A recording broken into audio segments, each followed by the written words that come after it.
Hello friends, welcome to great ambition YouTube channel. ఈరోజు మనం current అఫైర్స్ని discuss చేయడం జరుగుతుందండి మన ఛానల్లో. So that to especially for సచివాలయం ఎగ్జామినేషన్. సో ఈ మంత్ 20th నుంచి ఎగ్జామ్ స్టార్ట్ అవుతున్నాయి. సో వాటి కోసం మనం కరెంట్ అఫైర్స్ డిస్కస్ చేయడం జరుగుతుంది. ఈరోజు వీడియోలో ఇంటర్నేషనల్ కరెంట్ అఫైర్స్ డిస్కస్ చేయడం జరుగుతుంది. సో ప్రతిరోజు ఒక్కో topic every month. So October నుంచి మనం కరెంట్ అఫైర్స్ని చదవాలి కాబట్టి ఈరోజు అక్టోబర్ ఇంటర్నేషనల్ కరెంట్ అఫైర్స్ చెప్పడం జరుగుతుంది. So please subscribe to our channel. So మీకు మోర్ వీడియోస్ కంటిన్యూస్గా చూడాలి అనుకుంటే సబ్స్క్రైబ్ చేయండి, అలాగే పక్కనే ఉన్న బెల్ బటన్ ప్రెస్ చేయండి. ఓకే. 2019 సెప్టెంబర్ 25న మనకి కరికామ్ సమావేశం అనేది జరిగింది. కరికామ్ శిఖరాగ్ర సమావేశం జరిగిందండి. ఇది అమెరికా న్యూయార్క్లో జరిగింది. ఓకే. దీనికి మన భారత ప్రధాని నరేంద్ర మోడీ అటెండ్ అయ్యారు. సో ఫస్ట్ ఆఫ్ ఆల్ కరికామ్ శిఖరాగ్ర సమావేశం, కరికామ్ అంటే ఏంటి అంటే మనకి కరేబియన్ దీవులు ఐడియా ఉండుంటాయి. నార్త్ అమెరికా దగ్గర మనకి north Atlantic ocean and Caribbean sea బోర్డర్స్గా నియర్లీ 700 ఐలాండ్స్ అనేవి అక్కడ ఉన్నాయి. సో వీటన్నిటిని కరేబియన్ ఐలాండ్స్ అంటారు. సో వీటన్నిటికీ యునైటెడ్గా జరిగిన ఒక సమావేశం కరికామ్ సమావేశం. సో ఈ సమావేశానికి మోడీ అటెండ్ అయ్యి కరేబియన్ దీవుల్లో అభివృద్ధి పనుల కోసం మన భారతదేశం నుంచి 100 కోట్ల ఆర్థిక సాయం ప్రకటించారు. అలాగే సౌరశక్తి, ఇతర సంప్రదాయేతర ఇంధన వనరుల పనుల కోసం కూడా 1000 కోట్ల రుణాలు ఇస్తామని చెప్పారు. 100 కోట్ల ఆర్థిక సాయం, 1000 కోట్ల రుణాలు. సో ఇలాంటివి మన మోదీ గారు అక్కడ కరేబియన్ దీవుల్లో కరికామ్ శిఖరాగ్ర సమావేశంలో ప్రకటించారు. అలాగే గయానాలో ఒక సెంటర్ ఆఫ్ ఎక్సలెన్సీ ఏర్పాటు, బెలీజ్లోని ప్రాంతీయ వృత్తి శిక్షణ కేంద్రం ఏర్పాటు చేస్తామని మోదీ చెప్పారని కరికామ్ ఒక ప్రకటనలో చెప్పింది. ఇది మోడీ గారు చెప్పలేదండి, కరికామ్ మోడీ గారు చెప్పారని కరికామ్ ఒక ప్రకటనలో మనకి చెప్పింది. ఓకే. నెక్స్ట్ టాపిక్ ఐక్యరాజ్య సమితిలో సాధారణ సభ. మనకి ఐక్యరాజ్య సమితిలో సాధారణ సభలు అవన్నీ జరుగుతూ ఉంటాయి. సో సాధారణ సభ అనేది ఉంటుంది. సాధారణ సభకు సమావేశాలు జరుగుతూ ఉంటాయి. సో ఇది ఈసారి 74వ సమావేశం జరిగింది. ఇప్పుడు సెప్టెంబర్ 27, 2019లో జరిగింది. దానికి కూడా మన భారత ప్రధాని నరేంద్ర మోడీ గారు అటెండ్ అయ్యి ప్రసంగించారు. సో దీంట్లో ఏం చెప్పింది ఏంటంటే ఉగ్రవాదం ఏ దేశం సమస్య కాదు, ప్రపంచ దేశాలన్నీ ఇవి ప్రాబ్లంని ఎదుర్కొంటున్నాయని చెప్పారు. అలాగే ఐరాస వేదిక మీద సాధారణ సభలో మోదీ ఇది రెండోసారి ప్రసంగించారు. ఇంతకుముందు 2014లో ఒకసారి ప్రసంగించారు. ఓకే. మనకి బాగా గుర్తుపెట్టుకోవాల్సింది ఏంటంటే ఈ 2019 అక్టోబర్ 2వ తేదీ మహాత్మా గాంధీ జయంతి. ఇది 150వ జయంతి. ఈ ఉత్సవాలను ప్రపంచం అంతా జరుపుకుంటుంది. సో ఈ సందర్భంలో ఈ సాధారణ సభ సమావేశాలు చరిత్రలో నిలిచిపోతాయి అని అన్నారు. అలాగే మనం ప్రకృతి విపత్తులను తట్టుకోవడానికి మౌలిక వసతులు, మనకి ఎక్కువగా ప్రకృతి విపత్తులు వస్తూ ఉండుంటాయి, అలాగే విధ్వంసకర పరిస్థితులు కూడా వస్తున్నాయి. సో వీటిని తట్టుకోవడం కోసం, ప్రకృతి విపత్తులను కూడా తట్టుకోవడం కోసం, మౌలిక వసతులను కల్పించడం కోసం coalition for disaster resilient infrastructure అనే దాన్ని భారత్ ఏర్పాటు చేసిందని కూడా ఈ సమావేశంలో చెప్పారు. అలాగే ప్రపంచంలో అతి పెద్దదైన పరిశుభ్రత కార్యక్రమం, మనకు తెలుసు క్లీన్ ఇండియా మిషన్ స్టార్ట్ అయిందని. ఎప్పుడు స్టార్ట్ అయింది? 2014లో స్టార్ట్ అయింది. ఇది ప్రపంచంలోనే అతి పెద్దదైన పరిశుభ్రత కార్యక్రమం, గుర్తుపెట్టుకోండి. సో ఇందులో భాగంగా గత 5 ఏళ్లలో 11 కోట్ల మరుగుదొడ్డులు నిర్మించారు. అలాగే సార్వత్రిక గుర్తింపుగా ఆధార్ కార్డు, ప్రతి ఒక్కరికి ఆధార్ మ్యాండేటరీ అని చెప్తున్నారు కదా, ఇది సార్వత్రిక గుర్తింపుగా ఆధార్ను కూడా తీసుకొచ్చారు. ఓకే. అండ్ నెక్స్ట్ టాపిక్ ఐరాస సమావేశం తొలిసారి ఇమ్రాన్ ఖాన్ అంటే మీకు తెలుసు కదండి, పాకిస్తాన్ ప్రధాని. ఈయన తొలిసారి మనం నరేంద్ర మోడీ గారు సాధారణ సభ సమావేశాల్లో పాల్గొనడం రెండవసారి, ఇమ్రాన్ ఖాన్ ఇదే తొలిసారి. ఈయన ఇందులో డిస్కస్ చేసిన టాపిక్ ఏంటి అంటే 370 ఆర్టికల్ని రద్దు చేసింది కదా భారత్. సో దాని గురించి భారత్ తప్పుడు నిర్ణయం తీసుకుంది అని చెప్పి మనల్ని తప్పు పట్టారనమాట, మన భారత్ నిర్ణయాన్ని తప్పు పట్టారు. నెక్స్ట్ టాపిక్ చైనాలో కమ్యూనిస్ట్ పార్టీ గురించి. ఓకే. చైనాలో కమ్యూనిస్ట్ పార్టీ ఏర్పడి అక్టోబర్ 1, 2019 నాటికి 70 ఏళ్ళు కంప్లీట్ అయ్యాయండి. ఈ సందర్భంగా బీజింగ్లో తియాన్మెన్ స్క్వేర్ అనే దాని దగ్గర భారీ పరేడ్ అనేది ఏర్పాటు చేశారు. సో ప్రజల తరపున పీపుల్స్ రిపబ్లిక్ ఆఫ్ చైనాను స్థాపిస్తున్నట్లు 70 ఏళ్ళ క్రితమే అప్పటి మావో ప్రకటించారు. ఓకే. ఇక్కడ కొన్ని క్షిపణుల పేర్లు కూడా ఉన్నాయి. ఈ క్షిపణులు కూడా ప్రయోగించారు, గుర్తుపెట్టుకోండి, చదవండి ఒకసారి. నెక్స్ట్ టాపిక్ వచ్చి చైనాలో తయారీకి సామ్సంగ్ వీడ్కోలు. మనకి సామ్సంగ్ మొబైల్స్ గురించి మీకు తెలుసు కదండి. సో ఈ సామ్సంగ్ ఈ ఎలక్ట్రానిక్ సంస్థ చైనాలో యాక్చువల్లీ ఇంతకు ముందు వరకు మనకి మొబైల్ ఫోన్స్ అనేవి తయారు చేశారు. ఇంకపై తయారు చేయము అని చెప్పి అక్టోబర్ 2న ప్రకటించింది. ఎందుకంటే అక్కడ ఎక్కువ ఖర్చు అయిపోతుంది, అలాగే ఆర్థిక మందగమనం ఉంది, దేశీయంగా తీవ్రమైన పోటీ, ఇలాంటి కాన్సెప్ట్స్ వల్ల మనకి ఇంకా మేము ఇక్కడ మొబైల్ ఫోన్స్ అనేవి తయారు చేయము అని చెప్పి అక్టోబర్ 2ని శాంసంగ్ చెప్పింది. ఇంతకు ముందే యాక్చువల్లీ అక్కడ 3 కంపెనీస్ ఉన్నాయండి. 3 బ్రాంచెస్ ఉన్నాయి. 2018లోనే ఫస్ట్ ఫ్యాక్టరీ కార్యకలాపాలు నిలిపివేశామని చెప్పింది. అలాగే 2019 జూన్లో సెకండ్ ప్లాంట్. సో ఇప్పుడు అక్టోబర్ 2ని థర్డ్ ప్లాంట్. ఈ 3 కూడా క్లోజ్ చేస్తున్నామని చెప్పింది. అలాగే ఇప్పుడే థర్డ్ది అయితే హువైజ్లో అండి. థర్డ్ ప్లాంట్ ఎక్కడుంది అంటే హువైజ్లో ఉంది. దీంతోపాటు సోనీ కూడా స్మార్ట్ ఫోన్స్ ప్లాంట్ అనే దాన్ని మూసేస్తున్నాము అని చెప్పింది. ఇప్పుడు ప్రజెంట్ అయితే థాయిలాండ్లో మాత్రమే ఆ ప్లాంట్ అనేది కార్యకలాపాలు నిర్వహిస్తుంది అని చెప్పారు. నెక్స్ట్ కాన్సెప్ట్ FATF అండి. FATF అనేది financial action task force. Actually FATF అనేది మనకి ఈ కాన్సెప్ట్ ఎందుకు వచ్చిందంటే పాకిస్తాన్ని ఇది కమెంట్ చేసింది అనమాట. పాకిస్తాన్ మేము చెప్పింది చేయట్లేదు, అలాగే మీరు ఎక్కువ మనీ సపోర్ట్ చేస్తున్నారు ఉగ్రవాద సంస్థలకి, అందువల్ల మిమ్మల్ని గ్రే లిస్ట్లోంచి తీసేసి బ్లాక్ లిస్ట్లో పెడతాము అని చెప్పింది. సో ఆ న్యూస్ వల్ల FATF మనం చదవాలి, financial action task force. Okay, ఇంతకు ముందు అయితే ఇది యాక్చువల్లీ మనీ లాండరింగ్ మాత్రం చూసేది. ఇప్పుడైతే ఉగ్రవాద సంస్థలు ఏవి సపోర్ట్ చేస్తున్నాయి ఏంటి, దేన్ని బ్లాక్ లిస్ట్లో పెట్టాలి, దేన్ని గ్రే లిస్ట్, అండ్ అలాగే డార్క్ గ్రే లిస్ట్ కూడా ఉంటుంది మనకి. సో అలా అవన్నీ కూడా ఇప్పుడు ప్రజెంట్ ఆ వర్క్స్ అన్నీ కూడా ఇదే చూస్తుంది FATF. గుర్తుపెట్టుకోండి అబ్రివేషన్. ఓకే, అండ్ 2018లో గ్రే లిస్ట్లో పెట్టారు పాకిస్తాన్ని. నెక్స్ట్ కాన్సెప్ట్ వచ్చి కాంపిటేటివ్ ఇండెక్స్ అండి. అంటే ప్రపంచంలో ఏ దేశం ఎంత పోటీ పడుతుంది అని చెప్పడానికి మనకి గ్లోబల్ కాంపిటేటివ్ ఇండెక్స్, పోటీతత్వ సూచి అని చెప్పి ఒక రిపోర్ట్ని రిలీజ్ చేస్తుంది. ఇది ఎవరు రిలీజ్ చేస్తారంటే WEF, వరల్డ్ ఎకనామిక్ ఫోరం, అంతర్జాతీయ ఆర్థిక వేదిక అంటాం, అది రిలీజ్ చేస్తుంది. ఈ సంవత్సరం అయితే 2019లో అక్టోబర్ 8ని రిలీజ్ చేసింది. దాంట్లో భారత్ ప్లేస్ 68th ప్లేస్, 68వ స్థానం వచ్చింది. మొత్తం పరిగణలోకి తీసుకున్న దేశాలు 141 దేశాలు పరిగణలోకి తీసుకున్నారు. అయితే ఇంతకుముందు 2018లో భారత్ స్థానం 58, కానీ ఇప్పుడు బాగా 10 స్థానాలు దిగజారి 68వ స్థానంలోకి వచ్చింది. ఫస్ట్ ప్లేస్ అయితే మనకి సింగపూర్, తర్వాత అమెరికా ప్లేస్ తీసుకున్నాయి. సో భారత్ మాత్రం 58వ స్థానం నుంచి 68వ స్థానానికి తగ్గిపోయింది. ఓకే, సో వాటాదారుల గవర్నెన్స్ విషయంలో భారత్ అంతర్జాతీయంగా 2వ స్థానంలో నిలిచింది. అంటే వాటాదారులు, పార్ట్నర్షిప్స్ వాళ్ళు ఉంటారు కదా, పార్ట్నర్స్, అలాంటి దాంట్లో పార్ట్నర్షిప్ బిజినెస్లో మన భారత్ అంతర్జాతీయంగా ఇంటర్నేషనల్ వైడ్లో సెకండ్ ప్లేస్లో ఉంది. అంటే బ్రిక్స్ అంటే మీకు తెలుసు కదండి, Brazil, Russia, India, China and south Africa అండి. ఈ 5 కంట్రీస్ కూడా బ్రిక్స్లో మెంబర్స్. సో వీటిలో ఇలా 5 కంట్రీస్ ఉన్నాయి.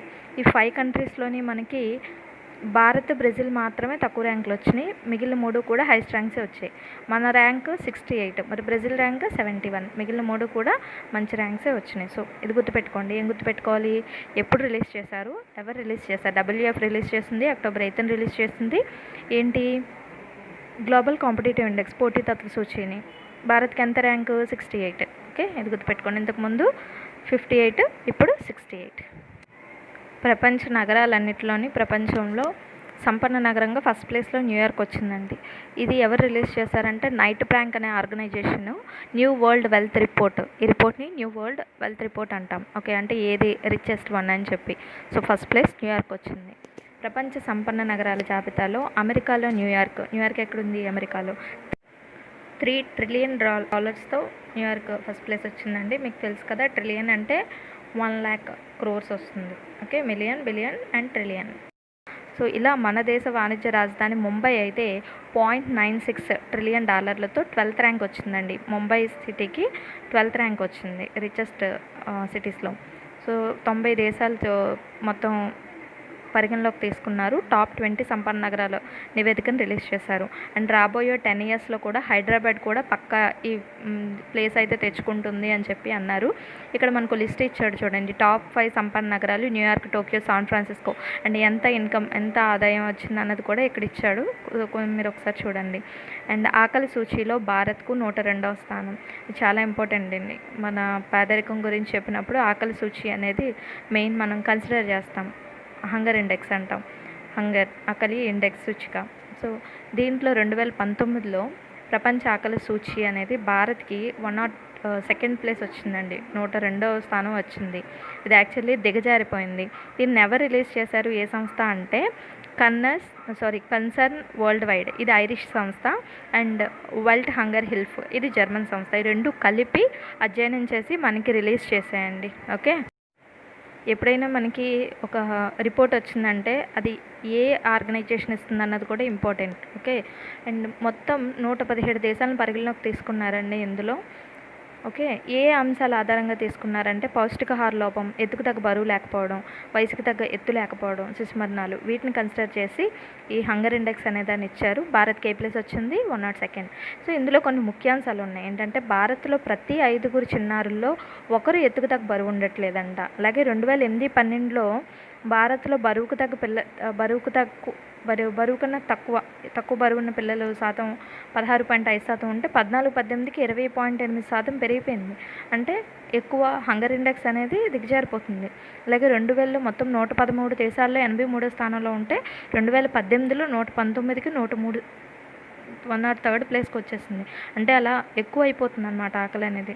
కనీస అవసరాల విషయానికి వస్తే కనీస ఆహార అవసరాల్లో 6 నుంచి 23 నెలల వయసున్న పిల్లలు 9.6% మందికి మాత్రమే అన్ని అవసరాలు తీరుతున్నాయి. మిగిలిన వాళ్ళకి తీరడం లేదు. 9.6%, లెస్ దెన్ 10%. ఓకే, అలాగే భారత్లో మరుగుదొడ్లు నిర్మిస్తున్న ఇప్పటికీ కొన్ని ప్లేసెస్లో మరుగుదొడ్ల నిర్మాణం అవ్వలేదు. దానివల్ల పిల్లల్లో ఎదుగుదల లోపాలు కూడా వస్తున్నాయి. ఓకే, ఇక్కడ కొన్ని కంట్రీస్ ఉన్నాయి 5 కన్నా తక్కువ ర్యాంకుతో ఉన్న స్థానాలు. Belarus, Ukraine, Turkey, Cuba, Kuwait, ఇవి కూడా. ఎప్పుడన్నా యుద్ధ వాతావరణం ఉన్న యమన్, జిబౌటి దేశాలు కూడా భారత్ కన్నా మెరుగ్గా ఉన్నాయి. ఓకే, మన పొరుగు దేశాలు ఏంటి, నేపాల్, శ్రీలంక, బంగ్లాదేశ్, మయన్మార్, పాకిస్తాన్, చైనా, తెలుసు కదా. వీటి ర్యాంక్స్ కూడా ఇక్కడ ఇచ్చాడు, ఒకసారి చూడండి.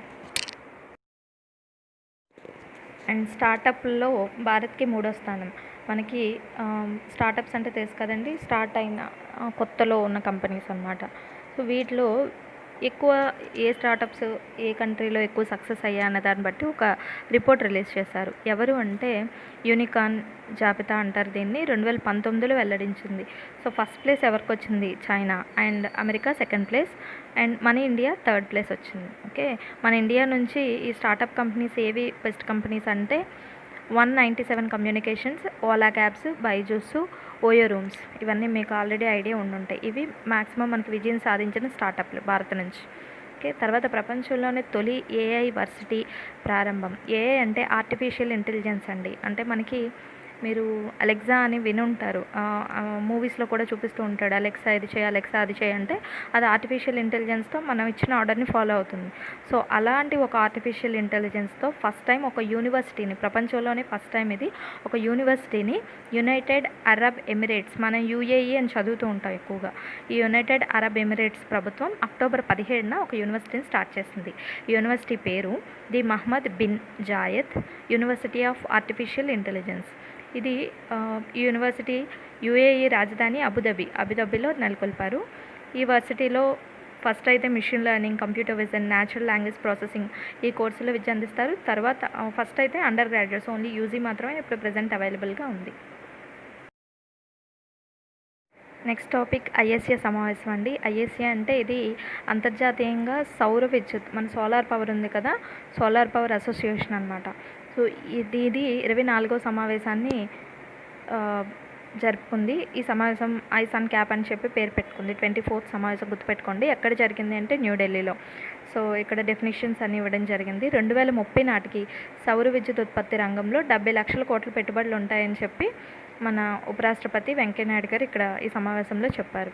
Okay, and is of doing బిజినెస్లో భారత్కు 63వ స్థానం వచ్చింది. ఈజ్ ఆఫ్ డూయింగ్ బిజినెస్ అంటే బిజినెస్ ఎంత సునాయాసంగా చేస్తున్నారు అనేది. సో ఈజ్ ఆఫ్ డూయింగ్ బిజినెస్లో 2019 ర్యాంకుల్లో భారత్కి 14వ స్థానం దొరికింది. 14 స్థానాలు పైకి వచ్చి 63వ స్థానం, అంటే ఇంతకుముందు 77 వచ్చింది, 2018లో. ఇప్పుడు 14 స్థానాలు పైకి వచ్చి 63వ స్థానం వచ్చింది. సో ఈ నివేదికను ఎవరిస్తారండి, ఈ రిపోర్ట్ ఎవరిస్తారంటే వరల్డ్ బ్యాంక్ ఇస్తుంది. అక్టోబర్ 24న రిలీజ్ చేసింది. ఎవరు? వరల్డ్ బ్యాంక్ రిలీజ్ చేసింది. ఏ ప్లేస్ వచ్చింది? 63rd place. ఈ నివేదిక ప్రకారం ఈజ్ ఆఫ్ డూయింగ్ బిజినెస్ ర్యాంకుల జాబితాలో న్యూజిలాండ్ తొలి స్థానంలో ఉంది. న్యూజిలాండ్ తర్వాత Singapore, Hong Kong and Denmark, Korea, అమెరికాలు ఉన్నాయి. ఈ తర్వాత మన ఎప్పుడు వరకు అంటే ఇది May 1, 2019 వరకే కన్సిడర్ చేస్తుంది. అంటే లాస్ట్ మే నుంచి 2018 మే నుంచి 2019 మే వరకు 12 నెలల కాలానికి మొత్తం 190 దేశాల్లో 10 వ్యాపార కార్యకలాపాల అమలు 10 కాన్సెప్ట్స్ బేస్ చేసుకొని ఈజ్ ఆఫ్ డూయింగ్ బిజినెస్ ర్యాంకులను ఎవరిచ్చారు? వరల్డ్ బ్యాంక్ ఇస్తుంది. ఓకే, సో అత్యుత్తమ పనితీరు కనబరిచిన టాప్ 10 దేశాల్లో 9వ స్థానంలో వరుసగా 3ోసారి నిలబడింది. దీనివల్ల ప్రపంచ దేశాలన్నీ కూడా భారత్ని కొనియాడారంట. సో ఈజ్ ఆఫ్ డూయింగ్ బిజినెస్లో భారత్ ర్యాంక్స్ ఎలా ఉన్నాయి ఎవ్రీ ఇయర్ అనేది ఇక్కడ ఒక టేబుల్ ఇచ్చాం చూడండి. 2014లో 142 ఉన్నది, 2019కి 63 వచ్చింది. అంటే బిజినెస్ రంగంలో మన వాళ్ళు బాగా డెవలప్ అవుతున్నారు అనమాట. అండ్ నెక్స్ట్ టాపిక్, పాకిస్తాన్లో గురునానక్ స్మారక నాణ్యం విడుదల. ఒక కాయిన్ని రిలీజ్ చేశారండి. ఎవరికి గుర్తుగా అంటే గురునానక్ గారు. ఇతను సిక్కు మతాన్ని స్థాపించారు. ఇతను 550వ జయంతి నవంబర్ 12న జరిగింది. సో దానికోసం ముందుగానే ఈ నాణ్యాన్ని రిలీజ్ చేశారు. ఎవరు అంటే పాకిస్తాన్ గవర్నమెంట్. ఓకే, సో దీంతోపాటు కర్తార్పూర్ కారిడార్ అనేది మనకి మధ్య బాగా వినిపించింది. సో ఇదేంటంటే గురుద్వారా కర్తార్పూర్ సాహిబ్. ఇక్కడ 2 గురుద్వారాలు ఉన్నాయండి. మన పాకిస్తాన్లో ఒకటి, ఇండియాలో ఒకటి ఉంది. పాకిస్తాన్లో ఉన్న కర్తార్పూర్ సాహిబ్ గురుద్వారా నుంచి భారత్లో గురుదాస్పూర్ డేరా బాబా నానక్ గురుద్వారా వరకు ఈ కర్తార్పూర్ కారిడార్ అనేది కలుపుతుంది. సో పాకిస్తాన్లో నారోవర్ జిల్లా రావి నది ఒడ్డున కర్తార్పూర్ సాహిబ్ గురుద్వారా ఉంది. సో దీన్ని ప్రధానమంత్రి ఇమ్రాన్ ఖాన్, పాకిస్తాన్ ప్రధానమంత్రి ఇమ్రాన్ ఖాన్ అక్టోబర్ 30న ఫేస్బుక్లో ఈ డీటెయిల్స్ అన్నీ కూడా పోస్ట్ చేశారు. ఓకే, ఇవి మనకి అక్టోబర్ 2019 ఇంటర్నేషనల్ కరెంట్ అఫైర్స్ అండి. రేపు మన national current affairs and local current affairs అన్నీ కూడా చెప్పడం జరుగుతుంది. సో ప్లీజ్ ఏమైనా డౌట్స్ ఉంటే కమెంట్ చేయండి. I will explain in the comment session. And if you like the video please subscribe and share and like the video. Okay, thank you. PDF file అనేది కింద డిస్క్రిప్షన్లో ఇవ్వడం జరుగుతుంది. Please check once.